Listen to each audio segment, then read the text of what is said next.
Yo, yo, yo, yo, yo, yo, yo, yo, yo. What's good with it, man? It's the homie Mac. Music, art, culture, knowledge.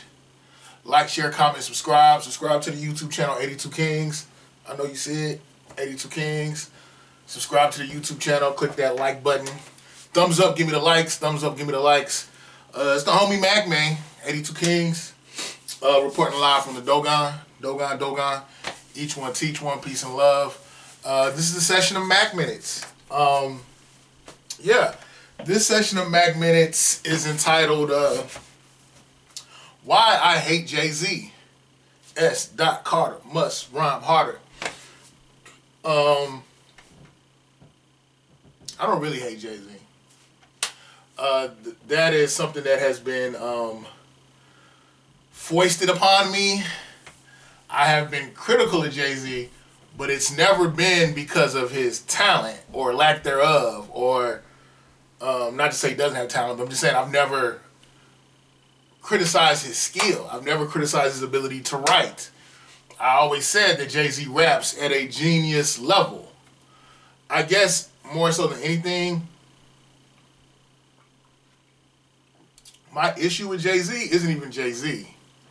It's more or less his fan base. I feel like a lot of them are dickheads. I remember my critique this has been my critique of Jay-Z as of recent. Well, first of all, let me say this. Jay-Z was inducted into the Songwriters Hall of Fame. He is the only he's the first rapper in 2017 he was inducted into the Songwriters Hall of Fame. First rapper for that to ever accomplish that feat. Salute to Jigga Man. And I mean that sincerely. He also, recently this week, he was inducted into the Rock and Roll Hall of Fame. Let's look at it. Let's look at it real quick. Jay-Z has 14 studio albums, 2 live albums, 5 compilation albums, 1 soundtrack album, 5 collaborative albums, and I guess 1 mixtape. I don't even know why they add that in there. I would say, let's see, his collaborative albums are Best of Both Worlds with R. Kelly, Unfinished Business with R. Kelly, Collision Course with Linkin Park, Watch the Throne with Kanye, Everything Is Love with Beyonce, and I guess technically a Written Testament. I'm surprised a Written Testament isn't on there. Isn't listed because technically a Written Testament was a collaborative album compilation in my thinking, in my thought process. It was a collaborative joint. But let's see. My favorite Jay-Z album oscillates back and forth between Reasonable Doubt and Blueprint. Reasonable Doubt is a classic album. I feel like when Jay-Z first came out, this is like when I was like in middle school, I used to say his name, and people were like, Jay who? Who's Jay-Z? I remember when first time I heard him was on Dead Presidents. I was like, this dude is dope. And then he flipped I'm a Nas fan. I thought it was cool how he flipped the Nas sample. I'm out for presidents to represent me. But anyway, we're going to get into that.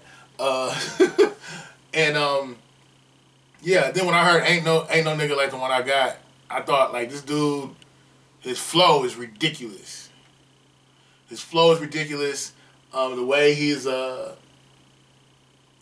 rhyme structure is, the way he juxtaposes words. Jay-Z, again, raps at a genius level. Let me say it again. Jay-Z raps at a genius level. You'd be hard-pressed to find 5 rappers that are nicer than Jay, that made it, that are on the mainstream level. Not even just on the mainstream level, just period. Like, Jay-Z raps again at a genius level. My criticism towards Jay-Z was ultimately, I always felt like there was more to him than the cars and the clothes and the drugs and the cocaine fantasies and I'm fresh to death and I'll fuck your bitch and I got all the dope and I'll kill you. Like, I felt like there was so much more to him than that. And I think with the Dynasty album, He kind of told more stories that were more personal, that weren't necessarily drug related. I guess he did some of that on Reasonable Doubt, but I feel like the glory he got came from the bullshit. But if you really pay attention, he's always been an introspective writer. But then I found out that Jay-Z, the Brooklynite, he was under Jaz-O for a little bit, and apparently Jay-Z and Jaz-O all studied under Dr. Malachi York. Google Malachi York. So when I found out that this man had studied with Malachi York, I'm like, bro, you got so much science, so much information, but I don't see it in your music. It's always the hustler's narrative. And I get it, do you? But the thing that I respected more about Nas, yeah, I got a Nas poster here. I'm a big Nas fan. Nas is my favorite rapper. The thing that I always respected about Nas, I felt like, for the most part, artistically, he had more integrity than Jay-Z. I don't feel like Nas really rode waves. I mean, he did that bullshit, You Owe Me, and he did Uchi Wally, and Nostradamus was a terrible album, production-wise. But I don't want to get into all that. I just respected the fact that Nas, I always felt like he was not like a trend rider. And sometimes I felt like that with Jay-Z. Sometimes I feel like he kind of messed with everybody that was popular. Oh, this is the popular producer. Oh, this is the nigga that's the next one up that's going to be the man. Cause I never understood why he really collaborated with Ja Rule, like at all. But that's neither here nor there. I'm not going to say, I don't care who gets offended by this. I think Jay-Z rode a lot of waves, from production sound to whatever. But I get it. Those are probably, I guess, from the business side of things. You gotta do what keeps you relevant, right?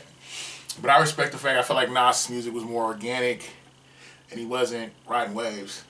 He actually was ridiculed, and I think it's funny because when I was in high school, my senior year of high school, not my senior year, I think junior year of high school, when Blueprint dropped. Yeah, my junior year when Blueprint dropped. Then I think the following year, Blueprint. When I heard Takeover, I was just like, let's talk about Takeover. When I heard Takeover, I was like, damn, like he went in.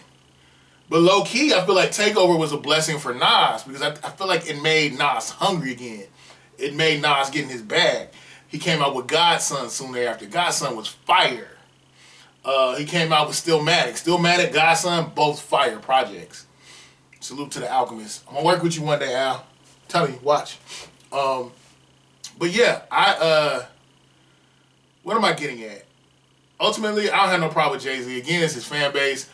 I always thought it was interesting. Well, shout out to MC Surge, shout out to Drink Champs. When whenever I said I was a Nas fan, the Jay-Z fans would be like, "Oh man, I know who I paid, God. You was getting fucked then. I know who I paid, God. Searchlight Publishing." And then to find out that essentially Jay-Z was lying, that Nas not only wasn't getting fucked, he actually, because of that, because of the vocal sample or whatever, Nas, I think, Search has a certain, I think he said he had 25% of the records publishing. And then on top of that, come to find out, Nas actually owns a percentage of Jay-Z's catalog, a very small percentage. But it's just the fact that you tried to act like you were out here playing all these chess moves and that I was getting screwed over when I really wasn't. When that record is played, Dead Presidents, Nas gets a percentage of that, if I'm understanding it correctly. And then I always thought it was interesting how a lot of when I would say I was a Nas fan, the Jay-Z fans would be like, let me find a line. Cause a nigga wear a kufi don't mean that he bright. Cause you don't understand him, it don't mean that he nice. He was talking about Nas. Come on, that was off the Blueprint too. And then I think it's interesting how Nas used to get critiqued, he used to get criticized for his content. Oh, I don't want to be thinking. I think Cameron said it on Drink Champs. Yeah, I told a girl about Nas and she was like, man, I don't be wanting to have to pull out a dictionary and try to understand what this nigga's talking about. I just want to have a good time. So to me, I feel like from 444 up to A Written Testament, the collaborative joint with J&J Electronica, mind you, Jay-Z outbarred Jay-Z out-rapped Jay Electronica on that album. I like Jay Electronica, one of my favorites, but bar for bar, Jay-Z outshined. If we just took the words and put them on paper and just read the unadulterated, just read the words, Jay-Z out-rapped Jay Electronica.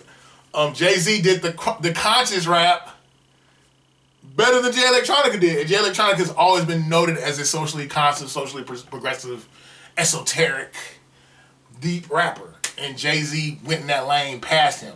But I think it's funny again how, because you don't understand him, it don't mean that he's nice, it just means you don't understand all the bullshit that he writes. Jay-Z fans used to say that, quote that line all the time whenever I said I was a Nas fan. And then now, Jay-Z is writing shit like this in 2020, 2019, whenever this album came out. In modern, right now, in context of current hip-hop, Jay-Z had a line where he said, "Have you ever heard the tale of the noblest of gentlemen who rose up from squalor?" No, hold on, no. That's Jay Electronica's line. Jay-Z's line. "I'm a miracle born with imperial features. I'm a page turner, sage burner, Santeria. Shogun, December baby, Mauritius. Saint Hove, story takes place in ancient Egypt. They'll cut off the nose to spite their face. They'll steal your Jesus. I can't tell Hattie White that blue-eyed version is make-believe stuff. She throw me out the house, say, 'Ye deliver us from heathen.' I say that to Miss Tina. She'll sneeze at son. Her photic reflex, they both had straightening combs. Little did they know, I hold the heat next. Neither tool can be used to fix our defects. P.S. We born perfect. Fuck all the B.S. Everybody want to be us for real. We just got to see us, inshallah." Maybe, and all I'm saying is, that's a far cry from Hot 97, dope dealer raps, I'm a hustler rap. And the thing is cool, I appreciate Jay-Z's growth. And even some of his fan bases, the people within his fan base, their growth. But I've yet to meet a Jay-Z fan who even knows, and I'm not saying that they aren't out there, just within my circumference. I haven't even met a Jay-Z fan like that knows who Shango is, or even knows what the Orishas are. So I think it's funny how I feel like as far as rhyme scheme style, a little bit, the direction, the narrative, Jay-Z is rapping like how Jay-Z now is rapping how Nas was when he was 19, 20, 21 years old. And I think it's funny how the excuse is, oh, well, he's matured, he's grown up, his listeners have grown up. And I'm like, fuck that.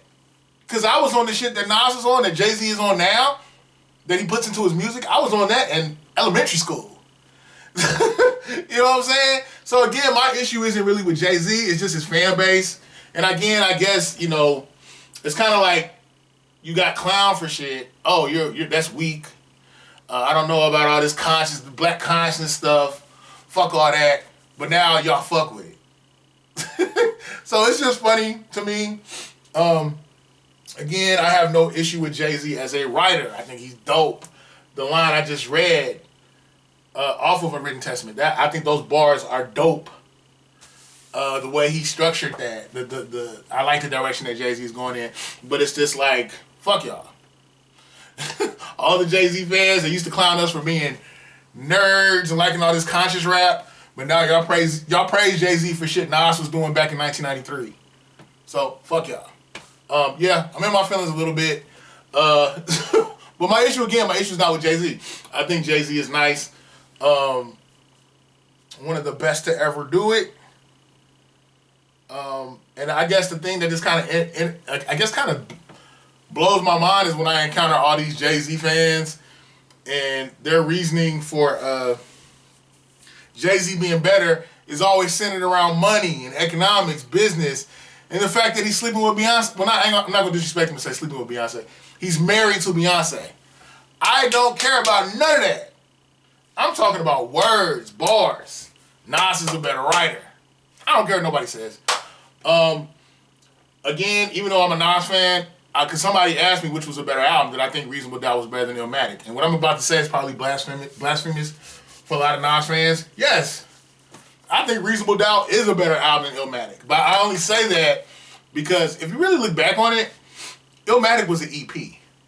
There's 9 songs on Illmatic? Reasonable Doubt has like 17, 18, I think. They both work with Premier. And I want to say Pete Rock too. I think Pete Rock may have did one joint on there. I'm not for sure. But yeah, I have no qualms with Jay-Z. Jay-Z's dope.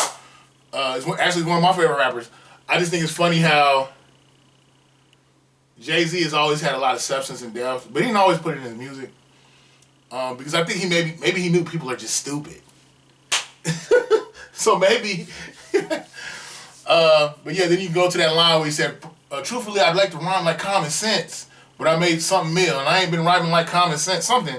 So that kind of, I understand the whole dumbing down for your audience, but it made me feel as though artistically you're not being you. Nas was himself. Outside of Uchiwali and You Owe Me, which was a freaking mistake. I don't know, maybe the label pressured him to do that. I don't know. But yeah, this is why I hate Jay-Z. I don't really hate Jay-Z. I've consistently gave him his props, but whenever I critique Jay-Z, I'm a hater. And I've never even critiqued him for his bars, per se. Never questioned him as a writer. Man is the first rapper to be inducted into the Songwriters Hall of Fame. On top of that, he's just this week was inducted into the Rock and Roll Hall of Fame. I rock with Jay-Z. Think he's dope. But this is the homie Mac, music art, culture, knowledge, signing out from the Dogon. Subscribe to the YouTube channel 82 Kings, man. I'm out. You see it? You see it? You see it?